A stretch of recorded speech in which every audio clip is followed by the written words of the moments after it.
Thank you for standing by, and welcome to the Intel Corporation's first quarter 2025 earnings conference call. At this time, all participants are in listen-only mode. After the speaker's presentation, there will be a question-and-answer session. To ask a question during this session, you'll need to press star 11 on your telephone. If your question has been answered and you'd like to remove yourself from the queue, simply press star 11 again. As a reminder, today's program is being recorded. And now I'd like to introduce your host for today's program, John Pitzer, Corporate Vice President, Investor Relations. Please go ahead, sir. Thank you, Jonathan, and good afternoon to everyone joining us today.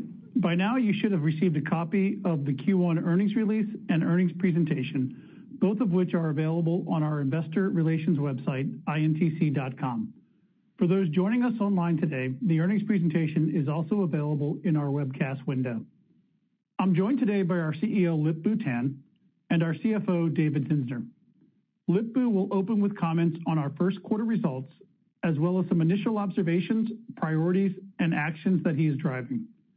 Dave will then discuss our overall financial results, including second quarter guidance. We will then transition to answer your questions. Before we begin, please note that today's discussion contains forward-looking statements based on the environment as we currently see it, and as such are subject to various risks and uncertainties. It also contains references to non-GAAP financial measures that we believe provide useful information to our investors. Our earnings release and most recent annual report on Form 10-K and other filings with the SEC provide more information on specific risk factors that could cause actual results to differ materially from our expectations. They also provide additional information on our non-GAAP financial measures, including reconciliations where appropriate to our corresponding GAAP financial measures. With that, let me turn things over to Lip-Bu. Thank you, John, and let me add my welcome. I joined Intel 5 weeks ago. The reason I'm here is simple. I love our company. I saw the challenges we were facing, and I could not sit on the sidelines knowing I had the opportunity to turn things around and put us back on the path to gain market share and drive sustainable growth. Q1 was a step in the right direction, driven by Dave and Michelle's leadership. We delivered revenue, gross margins, EPS above our guidance. I want to thank them both, as well as our teams, for the good execution, especially with the ongoing macroeconomic uncertainty. Our goal now is to build on this progress, but it won't be easy. There are many areas we need to improve, and there's no quick fixes. We must remain laser-focused on execution. One of my biggest learnings so far is that we need to fundamentally transform our culture and the way in which we operate. Organizational complexity and bureaucracies have been suffocating the innovation and agility we need to win. It takes too long for decisions to get made. New ideas and people who generate them have not been given the room or resources to incubate and grow. The unnecessary silos have led to bad execution. I'm here to fix this. I'm taking swift actions to simplify the way we do business and drive transparency and accountability across the company. We will empower smaller teams to move faster and make better decisions. And we will significantly reduce the number of layers that get in their way. As a first step, I have flattened the structure of my leadership team. All critical product, manufacturing, and G&A functions, which were spread over 2 to 3 layers, are now directly reporting to me. This will allow me to get closer to our product and engineering groups and work directly with them to close the gaps with competition more quickly. I will apply the same streamlining approach across the company with a focus on empowering our engineering talents to create great products and make it easier for our customers to do business with us. To accelerate this simplification, we are taking more costs out of the business. To lower our calendar 2025 and calendar 2026 OpEx targets. We now expect OpEx of $17 billion this year and $16 billion next year.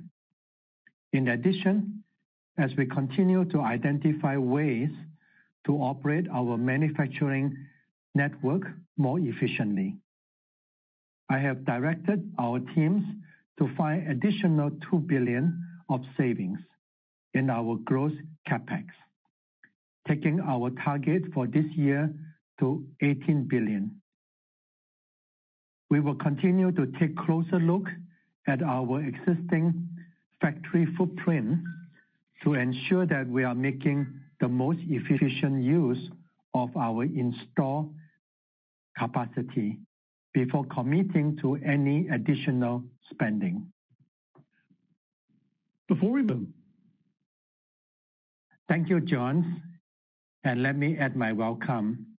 I joined Intel 5 weeks ago. The reason I'm here is simple. I love our company. I saw the challenges we were facing, and I could not sit on the sidelines knowing I had the opportunity to turn things around and put us back on the path to gain market share and drive sustainable growth. Q1 was a step in the right direction, driven by Dave and Michelle's leadership. We delivered revenue, gross margins, EPS above our guidance. I want to thank them both, as well as our teams, for the good execution, especially with the ongoing macroeconomic uncertainty. Our goal now is to build on this progress, but it won't be easy. There are many areas we need to improve, and there's no quick fixes. We must remain laser-focused on execution. One of my biggest learnings so far is that we need to fundamentally transform our culture and the way in which we operate. Organizational complexity and bureaucracies have been suffocating the innovation and agility we need to win. It takes too long for decisions to get made. New ideas and people who generate them have not been given the room or resources to incubate and grow. The unnecessary silos have led to bad execution. I'm here to fix this. I'm taking swift actions to simplify the way we do business and drive transparency and accountability across the company. We will empower smaller teams to move faster and make better decisions, and we will significantly reduce the number of layers that get in their way. As a first step, I have flattened the structure of my leadership team. All critical product, manufacturing, and G&A functions, which were spread over 2 to 3 layers, are now directly reporting to me. This will allow me to get closer to our product and engineering groups and work directly with them to close the gaps with competition more quickly. I will apply the same streamlining approach across the company with a focus on empowering our engineering talents to create great products and make it easier for our customers to do business with us. To accelerate this simplification, we are taking more costs out of the business. To lower our calendar 2025 and calendar 2026 OpEx targets. We now expect OpEx of $17 billion this year and $16 billion next year. In addition, as we continue to identify ways to operate our manufacturing network more efficiently, I have directed our teams to find additional $2 billion of savings in our gross CapEx, taking our target for this year to $18 billion. We will continue to take a closer look at our existing factory footprint to ensure that we are making the most efficient use of our installed capacity before committing to any additional spending. I will continue to make the needed investment to reignite innovation, even as we reduce our overall expenses by minimizing projects and programs that have been taking attention away from our core client and server business. They will include revitalizing our engineering core and rebuilding our engineering talent pool with urgency by promoting strong leaders internally, bringing back critical lost talent, and recruiting new people. In addition, we are mandating a 4-day-per-week return-to-office policy, effective Q3 2025. I know firsthand the power of teamwork, and this action is necessary to reinstill a more collaborative working environment, improving efficiency and boosting innovation. By eliminating inefficiencies and transforming how we do business, I strongly believe we can reduce our costs while securing our future. Many of you have asked about my longer-term strategy plan. It is an appropriate question. It's a little bit too soon for me to provide all the details, but let me share with you my priorities. First, the best products always win, and it is very important that we refocus our core franchise to start building best-in-class products again. We have a good foundation. Our ecosystem in client and data center computing is valuable and durable, and we still maintain a large market share in both.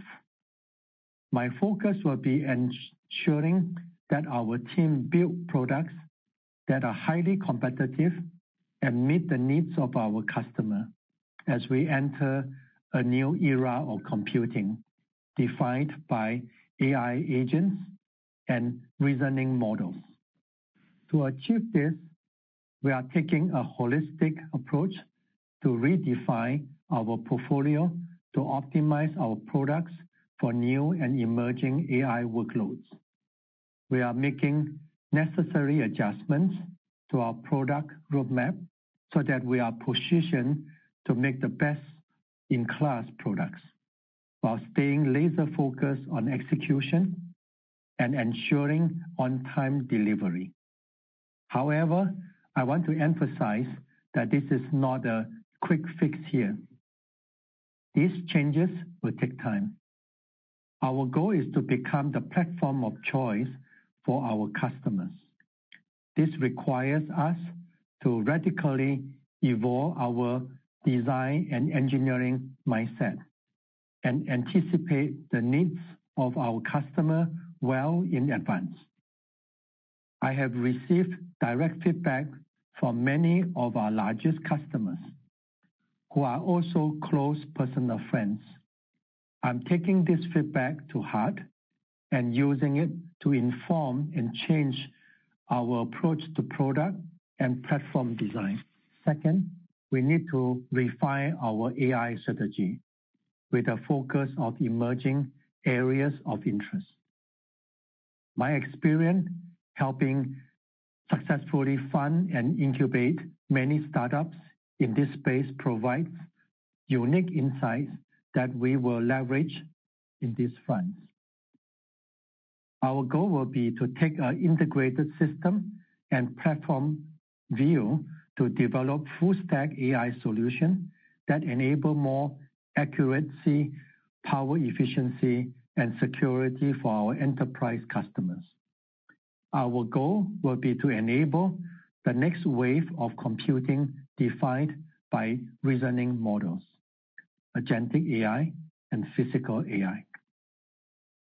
Third, we need to build trust with foundry customers.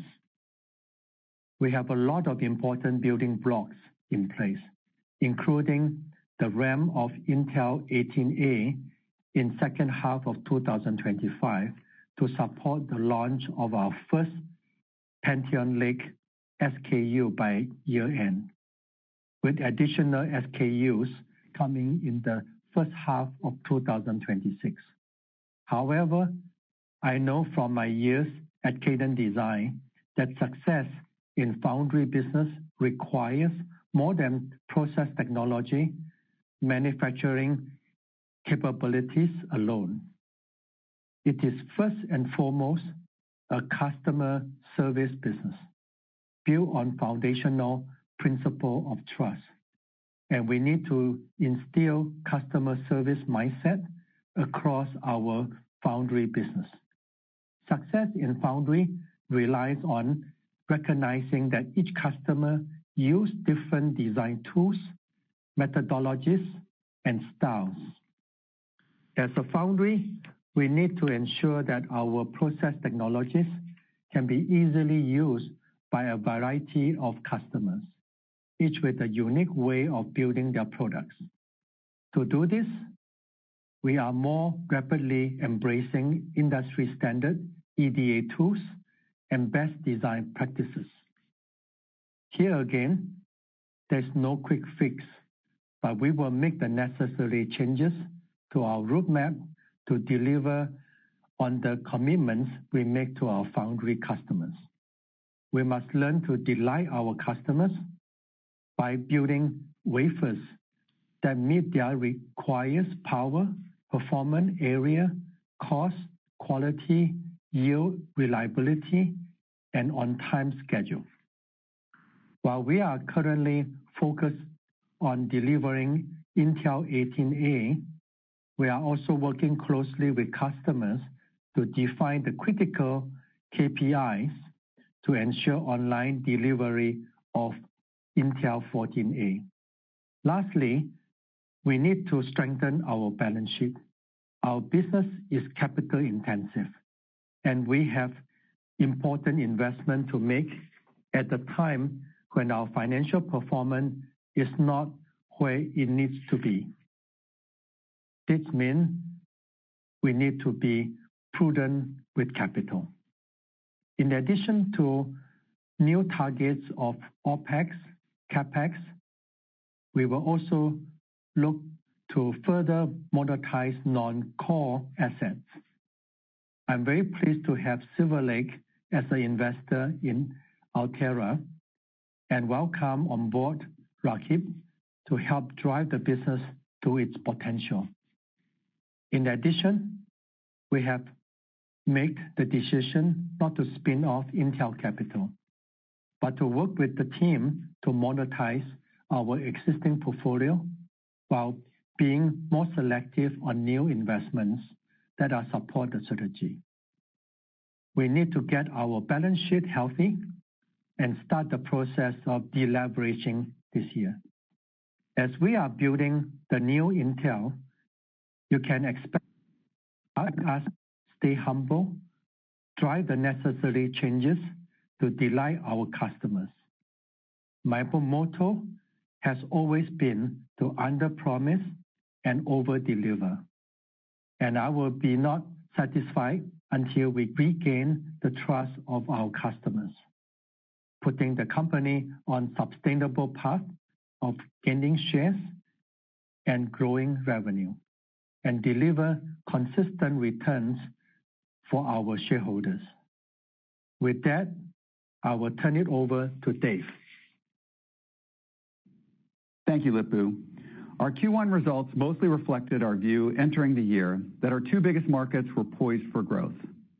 On the client side, the end of service for Windows 10, the expected growing adoption of AI PCs, and an aging installed base following the COVID-era refresh pointed to a PC TAM growing 3 to 5%.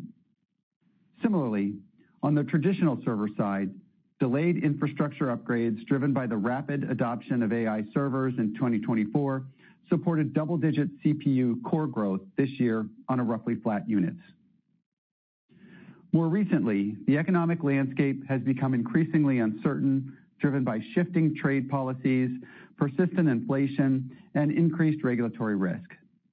While we have yet to see a meaningful change in customer buying patterns, we think it prudent to manage the business with a level of conservatism going into the second half of the year. First quarter revenue was $12.7 billion, coming in at the high end of our guidance range, driven by better than expected Xeon sales. Similar to Q4 2024, we believe Q1 revenue benefited from customer purchasing behavior in anticipation of potential tariffs, though it is difficult to quantify the magnitude. Non-GAAP gross margin was 39.2%, approximately 3 percentage points above our guidance on much stronger than expected demand for Raptor Lake, combined with improved cost for Meteor Lake. While we continue to see the mix of AI PCs growing throughout the year, the rate of growth off a lower than expected Q1 will be lower. We delivered first quarter earnings per share of 13 cents versus our guidance of break-even EPS, driven by higher revenue, stronger gross margin, and lower operating expenses. I was particularly pleased to see our spending down $400 million sequentially and $700 million year over year as we continue to focus on optimizing our cost structure. Q1 operating cash flow was $800 million. We had gross CapEx of $6.2 billion with offsets of $1.7 billion in the quarter, resulting in an adjusted free cash flow of negative $3.7 billion. We ended the quarter with a cash balance of $21 billion and received $1.1 billion from CHIPS grants and $1.9 billion for the final close of our NAND business sale to SK Hynix. Moving to segment results for Q1, as previewed on our Q4 24 earnings, we updated our segment reporting for Q1 2025. Details can be found in the appendix to our earnings deck and in our Q1 25 10Q. The following commentary reflects the updated segmentation and accompanying recasted 2024 financials. Intel Products revenue was $11.8 billion, down 10% sequentially, but above our expectations.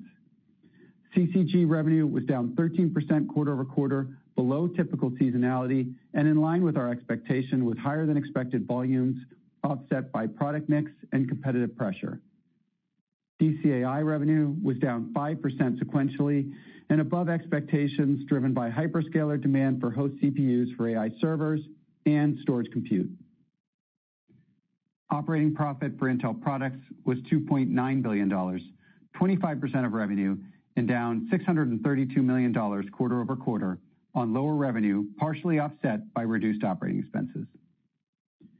Intel Foundry delivered revenue of $4.7 billion, up 8% sequentially on pull-ins of Intel 7 wafers and increased advanced packaging services. Intel Foundry operating loss in Q1 was $2.3 billion, roughly flat quarter over quarter and in line with expectations. Structural cost improvements were offset by startup costs associated with the ramp of products on Intel 18A. Turning to all other, revenue came in at $943 million and was down 15% sequentially, slightly above expectations. The three primary components of all other are Mobileye, Altera, and IMS. Collectively, the category delivered $103 million of operating profit. As Lip-Bu stated, we announced on April 14th our intention to sell 51% of Altera to Silver Lake Partners for an almost $9 billion valuation, with Intel receiving net cash proceeds of $4.4 billion. We believe the value of our remaining 49% stake in Altera will grow over time through our partnership with Silver Lake and with the addition of Raghib Hussain as the CEO. We expect this deal to close in the second half of 2025, at which point we expect to deconsolidate Altera from our financial results. Now, turning to guidance. Historically, average sequential growth in Q2 has been roughly flat with Q1. However, the very fluid trade policies in the U.S. and beyond, as well as regulatory risks, have increased the chance of an economic slowdown, with the probability of a recession growing. This makes it more difficult to forecast how we will perform for the quarter and for the year, even as the underlying fundamentals supporting growth I discussed earlier remain intact. While we have offsets, including a global, highly diversified manufacturing footprint to help mitigate tariffs, we will certainly see costs increase, and we feel it prudent to anticipate a TAM contraction. The biggest risk we see is the impact of a potential pullback in investment and spending as businesses and consumers react to higher costs and the uncertain economic backdrop. As a result, we're forecasting a wider than normal Q2 revenue range of $11.2 to $12.4 billion, down 2 to 12% sequentially. Within Intel products, we expect DCAI to decline at a faster rate than CCG. We expect Intel foundry revenue down quarter over quarter due to pull-ins to Q1, lower wafer and advanced packaging volume, and capacity constraints in Intel 7, which we expect to persist for the foreseeable future. For all other, we expect revenue for the sum of those parts to be roughly flat sequentially. At the midpoint of $11.8 billion, we expect gross margin of approximately 36.5% on lower revenue and mix to our outsourced and lower margin client products, with a tax rate of 12% and break-even EPS, all on a non-GAAP basis. As you think about the full year, we recommend you start by using the last 10 years' seasonality to model sequential changes in revenue, but be mindful of the significant uncertainty in markets today, especially due to the potential for meaningful tariffs and tight supply on our older nodes. We expect non-controlled income, or NCI, to net to zero in Q2, and for the full year to be approximately $500 million on a GAAP basis. NCI is still expected to grow in fiscal year 2026 to an updated range of $1.3 to $1.5 billion on a GAAP basis, and meaningfully increase further in future years. As Lip-Bu discussed earlier, we're simplifying our organizational structure and the way we work across Intel so that we innovate faster and adapt more quickly where needed to better serve our customers. As a result, we now expect 2025 OpEx of $17 billion, $500 million lower than prior expectations, with a 2026 OpEx target of $16 billion. We are likely to have restructuring charges associated with these actions, some of which may be included in our non-GAAP results. Since we have not yet estimated these charges, they are not included in our guidance. These spending reductions will be driven by numerous broad-based transformation activities. Key 2025 focus areas will be refocusing our portfolio, eliminating organizational complexity, transforming our engineering functions, and continuing to drive to leading SG&A efficiency. As Lip-Bu stated, we anticipate our 2025 gross capital investment will now be approximately $18 billion, which is below our previous guide of $20 billion, reflecting further operational efficiencies and better utilization of our construction in progress. While gross CapEx is down, we maintain our range for 2025 net CapEx to be approximately $8 to $11 billion due to uncertainty regarding timing of the U.S. government fulfilling their obligations in our CHIPS agreement. Beginning the process of delevering our balance sheet in 2025 remains a top priority for us, as evidenced by our lower OpEx and CapEx targets and the value unlock across our non-core assets. I'll wrap up by saying that Q1 was a solid quarter to start, even as the rest of the year is more uncertain. We will closely manage what's in our control and react quickly as the environment evolves. I'm encouraged by Lip-Bu's leadership and focus on enhancing our competitive position, improving our balance sheet, and setting us on a path to deliver consistent returns to our shareholders. With that, let me turn the call back over to John to begin the Q&A. Thank you, Dave. We will now transition to the Q&A portion of our call. Michelle Johnston Holthaus, CEO of Intel Products, will be joining Lip-Bu and Dave during the Q&A session. As a reminder, we would ask that each of you ask one question and a brief follow-up question where applicable.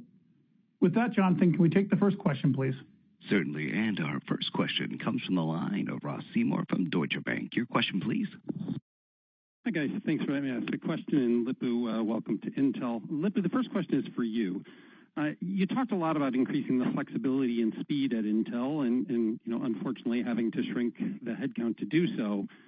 How do we balance fixing the roadmap with also filling the foundry and making sure you have the unit volumes there? It seems like the flexibility and speed goals would be more quickly adopted and capitalized by going to foundry, but you have the need to fill your own Intel foundry. So balancing the internal product roadmap versus the foundry side of things is basically the question.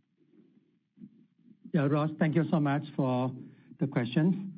So a couple of things. One is clearly the approach is basically to flatten the organization, the number of layers, and so that we can really focus on the right products and then deliver the customer the solution.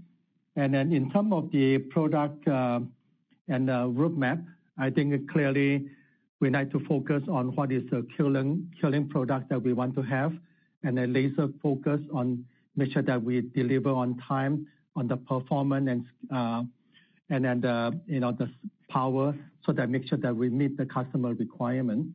And then in terms of the foundry, clearly 18A is very important for us for Panther Lake. And secondly, I think we clearly one by one improving the yield, the reliability, and so that our internal customer can use of that. I think from the product side, they have to do the best they can, depend on whether it's inside or outside, and then drive the performance of the products. Ross, do you have a follow-up question? Yeah, I did have one for Dave. Dave, on the gross margin side of things, you talked a little bit about the slope for the rest of the year, but especially given the strategic changes that Lip-Bu's putting into place, the cost cutting and the OpEx side of things, and the lower CapEx that you talked about, can you just talk about some of the puts and takes on gross margin if you think about 2025 as a whole and maybe even 2026? What are some of the goals that you have? Yeah, sure, Russ. And I'll qualify this by saying, it's a relatively dynamic industry out there right now, given the tariffs and the implications on what that might look like from our TAM and from the macro. So I'm saying this with, some murkiness as it relates to the full year picture. I would just say that, when we look out through the year, we do expect to see our mix on the client side move more to, the Lunar Lake and so forth. And as you know, Lunar Lake's margins are more under pressure given the memories and package, and so that makes, the accounting make it look a little funky. So that will be a headwind to our margins on a go-forward basis. And in addition, when we look at 18A, we're going to be ramping that through the year, and there's startup costs associated with that, bringing that up in Arizona. So that's always going to put some pressure on gross margins through the year as well. I think as you get into 26, things start to go the other direction. Panther Lake will be ramping more in volume next year. It's a better margin product than Lunar Lake, just on on an apples to apples basis. But on top of that, as you know, we have 18A on Panther Lake, so it brings the wafers back in to the fabs, and we get the margin stacking benefit of that on a kind of consolidated basis. So we'd expect next year to look better. Of course, all of that is subject. Ultimately, a lot of what is reflected in the margins is how we do on the top line side, and so we got to sort through how tariffs impact us. I think from a tariff perspective, this year could be choppy depending on what ultimately is settled across the U.S. and abroad. But we do have a global supply chain, so we do have the ability to flex to mitigate a lot of the headwinds we face. It's just we can't, obviously turn this stuff on a dime. It's going to take us time to, optimize the network to what the rules are in terms of tariffs. Thank you. Thanks, Ross. Jonathan, can we have the next question, please? Certainly. And our next question comes from the line of Timothy Arcuri from UBS. Your question, please.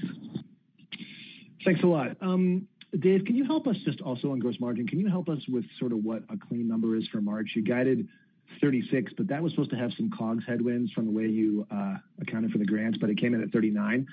So sort of what's the clean number for March? And then also you said that the Q1 number would be the trough. So, I know you're guiding Q2 to 36.5, but could it go lower than what you're guiding? Yeah. Yeah, I mean, obviously we thought Q1 would be a trough and it turned out to be better. So that, that puts some pressure on 2Q now on a relative basis. And like I said, the tariff dynamics do kind of change the outlook through the year. So that's an additional pressure point for gross margins through the year. In terms of the margins for Q1, kind of cleaning that out, I mean, clearly the biggest benefit to the gross margins was the beat on the top line. We, kind of handedly beat top line. That helped out a lot. In addition, we did better, or we had more of our volume come from Raptor Lake versus Lunar Lake, and so that was mix beneficial to gross margins. And and then we did, I think, a little bit better job in terms of just managing spending and so forth. That helped out. But the two bigger components were the higher revenue in Raptor Lake. I think if you strip those two things out, we would have been much closer to the guide. Tim, do you have a follow-up? I do, yeah. So, Lip-Bu, I know the prior policy had been to not announce new, third-party foundry customers. How do you think about that, and how can you update us on sort of where you're tracking? Is there anything to help us believe that maybe you can add a tier one customer and maybe this year, if not sooner? I know that they want some power improvements on 18A, but can you kind of talk about that? Thank you. Sure. Thanks, Tim. I think the priority one for us is for Intel Foundry is ramping our internal customer, like the Panther Lake I mentioned earlier. And then the next step is basically build the trust with our foundry customer. And, the PDK, the schedule, to really make sure that we're really robust on that. And then in terms of the process technology, the priority is really focused on yield, reliability. And also, I think, it's very important to understanding this is a customer service mindset so that, every customer have different design tool, methodology, style. We want to make sure that we really do the pattern matching so that we really optimize for their solution they want to drive. So I think it's kind of a 1-2 step, and then we really continue to drive the efficiency, and then so that we can really scale the business. Thank you, Tim. Jonathan, can we have the next question, please? Certainly, and our next question comes from the line of Joe Moore from Morgan Stanley. Your question, please. Great. Thank you. So a number of elements in your letter and in your comments about kind of improving product execution. I guess 5 weeks into it, can you give us your assessment of Panther Lake and Clearwater Forest and the 18A product portfolio and give us a sense of, are those leadership products? Do you still have work to do to get to the leadership position that you want to have? Yeah, let me start. I think Michelle will chip in. Yeah, first of all, I think clearly our laser focus on execution and in terms of deliver on time, performance that we can meet the customer and industry trends and the workload. So that is number one priority for us. In terms of Panther Lake, clearly on the 18A is very important. We have the first SKU by the end of this year. Then we have additional SKU the next year. So I think so far we are very focused on that.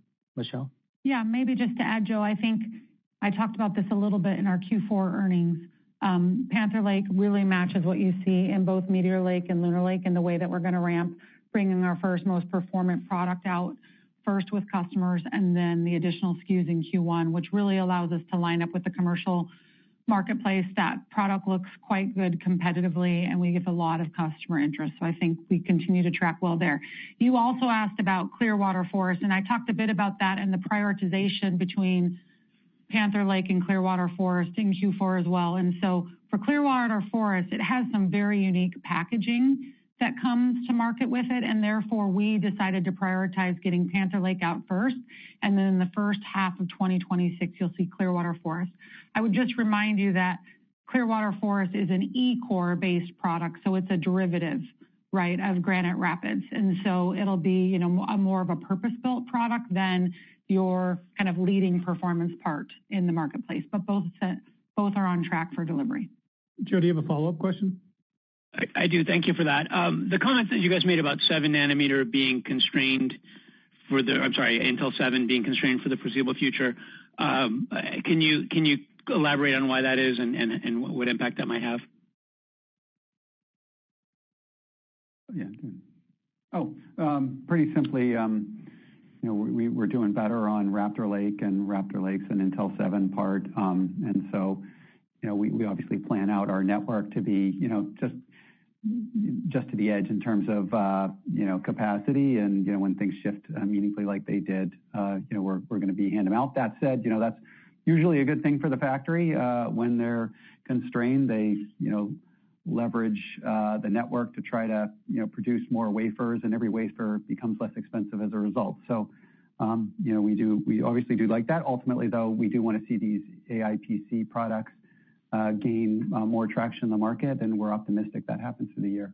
Yeah, maybe just to add on both 7 and 10 nanometer, obviously with the macroeconomic concerns that we see, and just with the overall economy, we are particularly seeing consumer a stronger N-1 and N-2 demand in the marketplace, as those system price points tend to stay rather fixed. And so we've been doing our best to respond to that shift, while at the same time in the commercial segment, we are seeing that Windows 10 refresh and a strong demand for AI PC. I think there's both good and bad news in that, as you see N-1, N-2, as Dave talked about, you see a lot of that gross margin flow to the bottom line. It is also, as the AI PC ramp slows, that's also good for gross margins. But I do want you to walk away with the fact that we continue to invest in the AI PC. We do view this as the long-term growth segment. We have our AI symposium with all the software vendors this week, and we see a ton of excitement from our customers around Lunar Lake. And so we'll be balancing our portfolio and our mix across our foundries. Thanks, Joe. Jonathan, can we have the next question, please? Certainly, and our next question comes from the line of C.J. Muse from Cantor Fitzgerald. Your question, please. Yeah, good afternoon. Thank you for taking the question. I guess first question for Lip-Bu. You touched on your AI strategy, focusing on new and emerging workloads like reasoning models, agentic AI, and physical AI. Is the plan here to reinvent x86 to succeed in the AI world, or perhaps a broader portfolio, including ARM? And then should we be interpreting your focus more on edge AI? Thank you. Yeah, good question, CJ. I think first of all, as I articulate on the AI strategy, it's very important to understanding the workload, and then make sure that we can really deliver. And then clearly we're going to look for partnership with the industry leader to build a purpose-built silicon and the software to optimize for that platform. So we like to be the compute platform for doing that.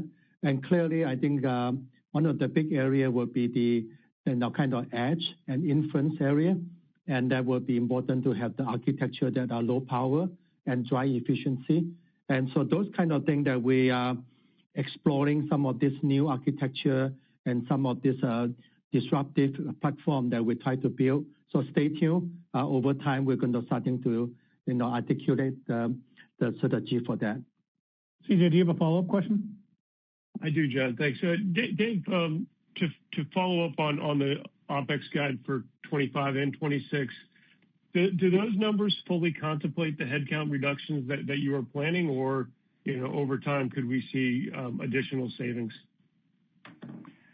Yeah, I would say Lip-Bu has driven us to think about the company in a leaner, more efficient, faster to execution kind of way.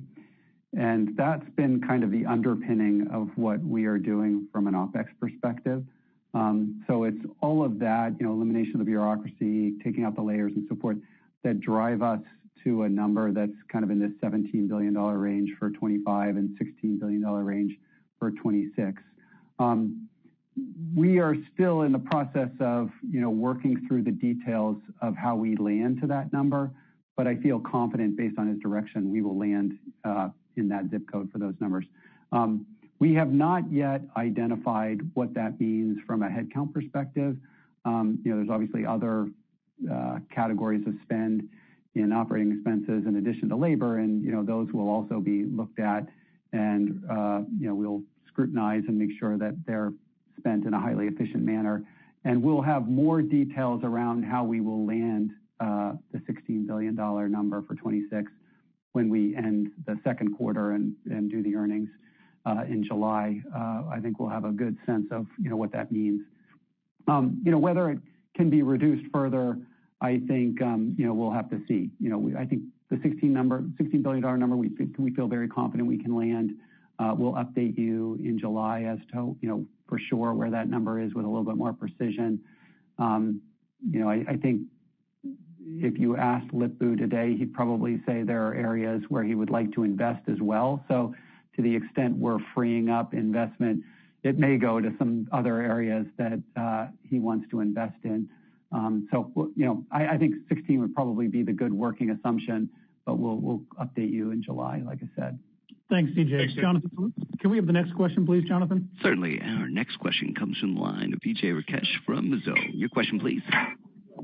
Yeah, hi. I was just wondering, as you look at the data center side, how you see that playing out through the year. I saw you kind of guided June as you saw. DJ, apologize. Can you restate that? You broke up a little bit at the beginning of the question. Just wondering how the data center side would play out to the rest of the year as you look at the second half especially. Yeah, thank you for the question.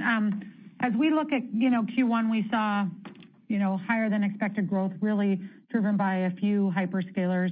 We are optimistic about the rest of the year. If you look at, the product roadmap we have with Granite Rapids coming out and Xeon 6, some of the traditional consolidation that drives, as well as, being the CPU choice as the AI head node. And we are starting to see some improvement in telco as well.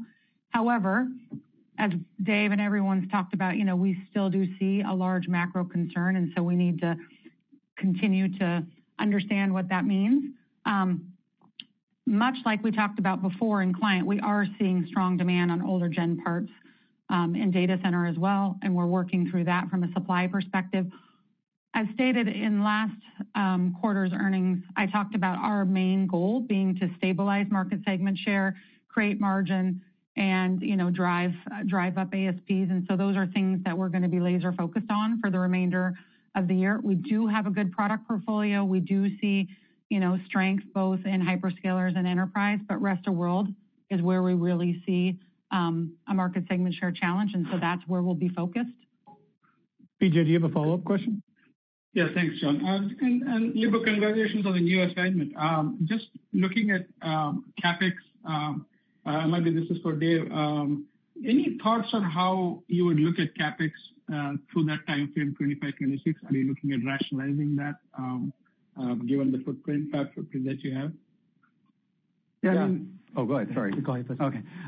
In 25, we think we can operate to an $18 billion number as we talked about. I would just tell you we have 50 billion or so of assets under construction, that are a lot of which are as equipment that's still in bubble wrap. So we're in some ways, taking a more aggressive approach to driving better return on what we've spent already, and that's allowing us to spend less in capital. I think that story probably plays out next year as well, although I think it's too early to talk about guidance for CapEx for next year. We're going to leverage our assets under construction next year as well. Longer term, this is a high intensity model. Obviously, we've talked about roughly having 25% capital intensity as we look at this in a full IDM model, and I think that's probably a good working assumption on a long-term basis.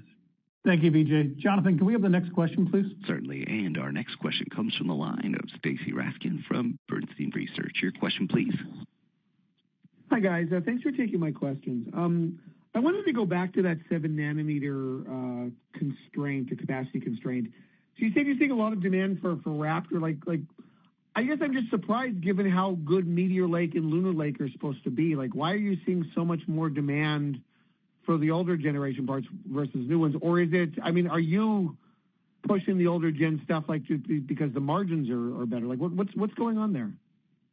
Yeah, thanks for the question, Stacy. we're not pushing the old parts based on margins. What we're really seeing is much greater demand from our customers for N-1 and N-2 products so that they can continue to deliver system price points that consumers are really demanding. As we've all talked about, the macroeconomic concerns and tariffs have everybody kind of hedging their bets in what they need to have from an inventory perspective. And Raptor Lake is a great part. Meteor Lake and Lunar Lake are great as well, but come with a much higher cost structure, not only for us, but at the system ASP price points for our OEMs as well. And so as you think about an OEM perspective, they've also, ridden those cost curves down from a Raptor Lake perspective, and it allows them to offer that product at a better price point. So I really just think it's, macroeconomics, the overall economy, and how they're hedging their bets. Stacey, do you have a follow-up? I do. To follow up on that then, so what does that imply for the Panther Lake launch, which I guess is going to happen, you said by year end, so I guess we'll get at least one SKU by December. Most of it comes next year, but if that's happening like in the midst of a macro event, tariffs, like who knows, like how do I think about like the launch of those new products given like demand seems to be pivoting back to the older products and the environment hasn't even gotten bad yet?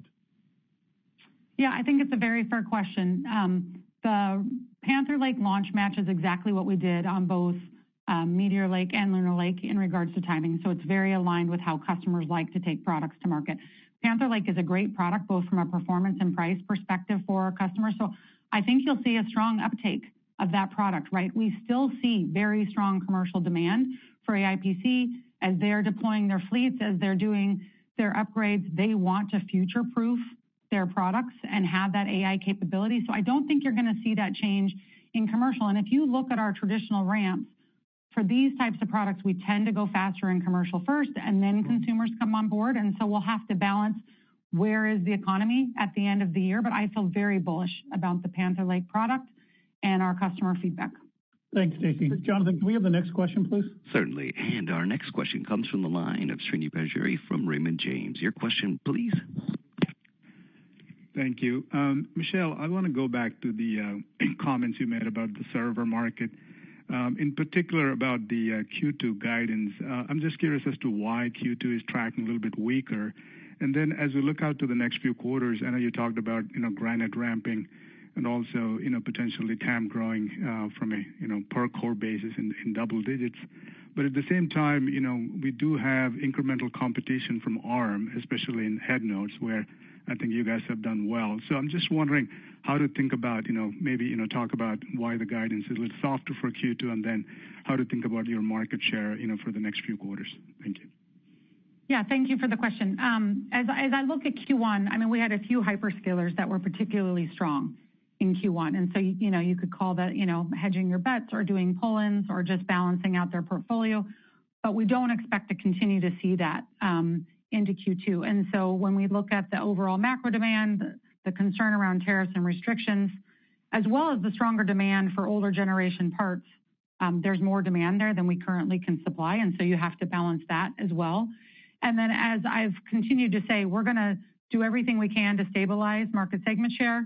But that also creates a lot of margin and ASP pressure that we need to balance throughout the year. And so Granite Rapids is a great product. We are seeing excitement from our customers around that, particularly in the consolidation, particularly with edge AI.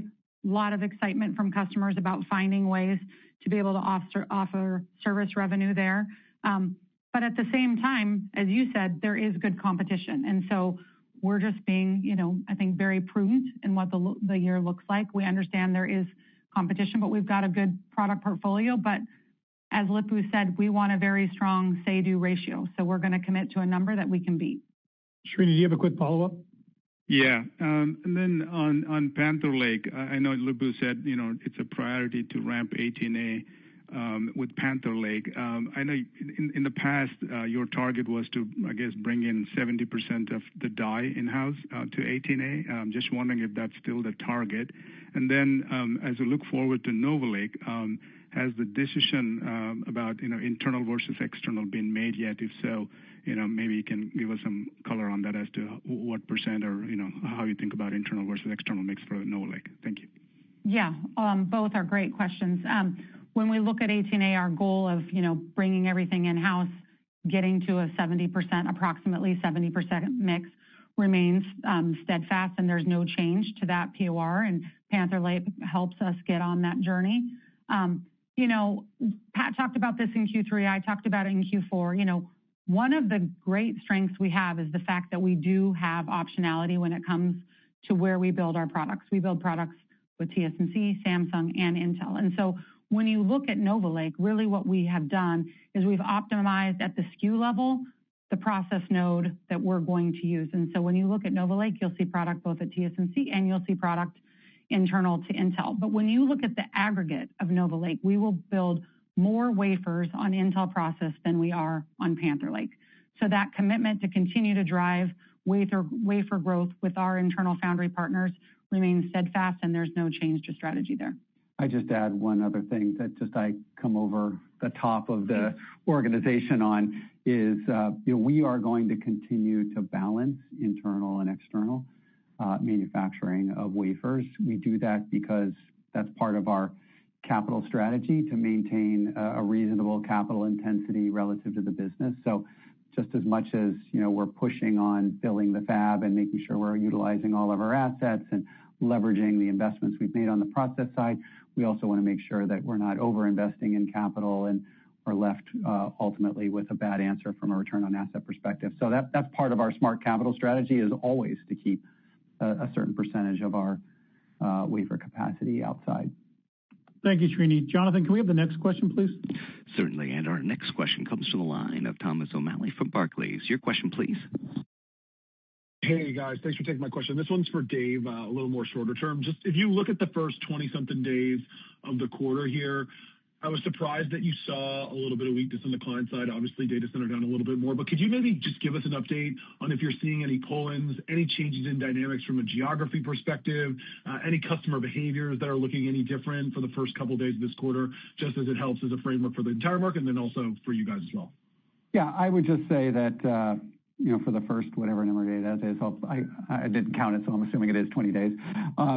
We are off to a relatively strong start. But what we are anticipating and what's built into our guidance that, the macro is going to start to catch up to the implications of the tariffs. And so June is likely to be softer than our strong start to the quarter. But so far, we're off to a strong start. Of course, I can't completely rule out that it might continue through the whole quarter, in which case we're probably looking at the higher end of the guidance. But for now, we've built in the expectation that tariffs will start to weigh on the macro. Tom, do you have a follow-up? Yeah, I do.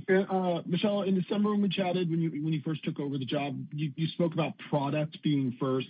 And specifically, we talked about the data center side of things. And I think earlier to CJ's questions, you addressed the edge. But if you look at the products that you've had with Gaudi, Falcon Shores inside the data center specifically, could you talk about what the strategy will be going forward? Are you planning on launching a new product? I think at the time you said we need to learn with what we've already had, so we're not starting from scratch. But any update to that strategy, particularly inside the data center?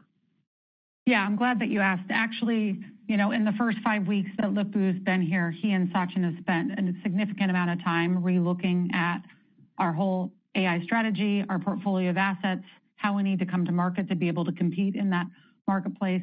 You've heard Lip-Bu really talk about the fact that we want a workload first approach. And so in Q4, I talked about the fact that we weren't going to build Falcon Shores, right? And that we were going to stay with the POR of Jaguar Shores. So we still have a Jaguar Shores product on our roadmap, and Sachin and Lip-Bu over the coming months or so will start to talk externally about what our AI roadmap looks like, what we'll do in between then, and then as we really dive in with our customers on that workload roadmap, what needs to change. But I think you'll see us be quite aggressive. We know that that is a segment of the data center market that we're not competing in today, and we need a robust portfolio as all the customers are looking for alternatives.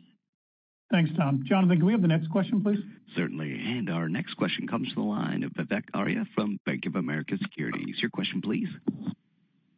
Thanks for taking my question. Lip-Bu, for the first one, you said there are no quick fixes. So how much time realistically should investors be prepared for in terms of Intel's turnaround? Is it 1 year, 2 years, 3 years? And related to that, what are the right metrics to measure that progress? Is it share gains? Is it gross margins? Is it free cash flow? So basically, what metrics are you optimizing for, and what is the timeline in order to achieve that? Yeah, Vivek, good question. So I think clearly there's no quick fix, and as you described, and as we're working through the roadmap, and I'm weekly update with the team, and then defining what is the new workload look like in terms of the the CPU, GPU, and AI, and then driving some short term and some longer term products. And then shorter term, we may embrace some of the disruptive technology that's out there, and we can partner with them to bring the market faster and then meet the customer requirement. So I think stay tuned. I mean, those are the things that we are working on. In terms of the matrix, clearly we want to have the best products, and that is really, especially at addressing the edge, you got to be a power efficient and also able to drive the performance that we like. And time to market is critical on schedule. And so those are the things that we look at in terms of matrix to really deliver what the industry want and customer want. And that's something that we're working on. Vivek, do you have a quick follow-up? Yes, thanks, Don. So on the IDM structure, Lip-Bu, given your experience in the industry, what we have seen from the outside is that the most successful businesses in semis are either fabless or a dedicated foundry. And a few years ago, when Intel started to give out financials for the manufacturing business, the hope was that would turn it around. But what we have seen is just consistently negative gross margins. So do you think that just 18A progress is sufficient, just kind of low single-digit top-line growth is sufficient to make this business viable? So at what point, do you need to rethink whether this IDM structure, regardless of the way financials are broken out, does it make sense? Right. I think it's a good question. So I think clearly we want to have that kind of balanced approach. One is the foundry got to be able to deliver the product that internal customer need and also can serve our Intel customer well, so that we make them the simplicity and also online schedule to deliver. And then meanwhile, in that respect, we clearly view TSMC as our partner, and they have been very good partners to have. And Morris and CC are very long-time friend of mine. And we also met recently, try to find area we can collaborating, and so that we can create a win-win situation. And then meanwhile, we continue to drive the efficiency, the yield, that 18A, and also look at with the customer, what can we do on the 14A, and then so that we can really wisely, effectively using some of the foundry capacity footprint that we have.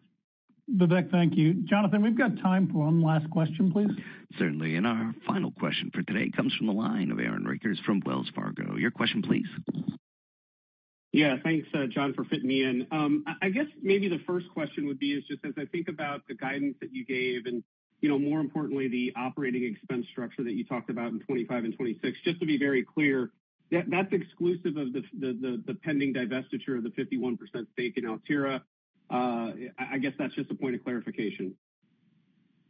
Yeah, let me decide what exclusive means. But essentially, the $17 billion in 25 and the $16 billion in 26 actually assume Altera's OpEx is in that number. Now, obviously, as soon as we deconsolidate, it won't be. So, the target of the 16 will come down, dollar for dollar for what Altera is spending in terms of OpEx. But given that it hasn't closed, we don't know the timing of when it closes. It was a little difficult to provide anything with that built into the forecast, so we just included it. Aaron, do you have a follow-up? Fair enough. I do, and it's maybe more strategic back to kind of the core data center AI strategy. And I know it's early days, but Lip-Bu, I'm curious of how you think about, rack scale, networking and the pieces that Intel has internally to really compete in the cloud infrastructure AI build out. Is it UCIe? Is there other pieces of the building blocks that you think strategically is needed to really drive, if it's with Jaguar Shores or, how that strategy plays out around the networking scale up side? Yeah, it's a good question. So let me start first, and then Michelle will add on to it. So clearly, the rack scale approach of the system, I think, is very important, that we need to have a full scale, hardware and software to do it. and then clearly leverage on our XPU, our CPU and GPU approach, and then to drive that. And I think, that will be something that we going to work on and then come up with a killing product that we can really launch the product. Yeah, maybe I would just add that, we are seeing great success with the IPU products that we've built. We will see at least doubling of that revenue from 24 to 25.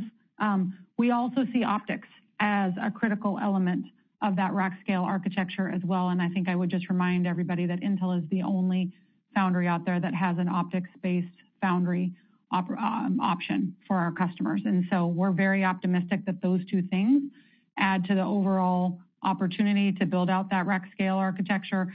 Also, just our open x86. What we are seeing is that customers do love the x86 ecosystem, the software around it. And if they can build out an AI infrastructure with x86, they're very interested in doing that. We already have one large custom design win, and I would expect more. Thank you. With that, thank you for joining us today. We have a clear opportunity to strengthen our business in both products and foundry. We have a clear priorities to better serve our customers and create value to our shareholder. I look forward to work ahead as we build the new Intel. Thank you. Thank you, ladies and gentlemen, for your participation in today's conference. This does conclude the program. You may now disconnect. Good day.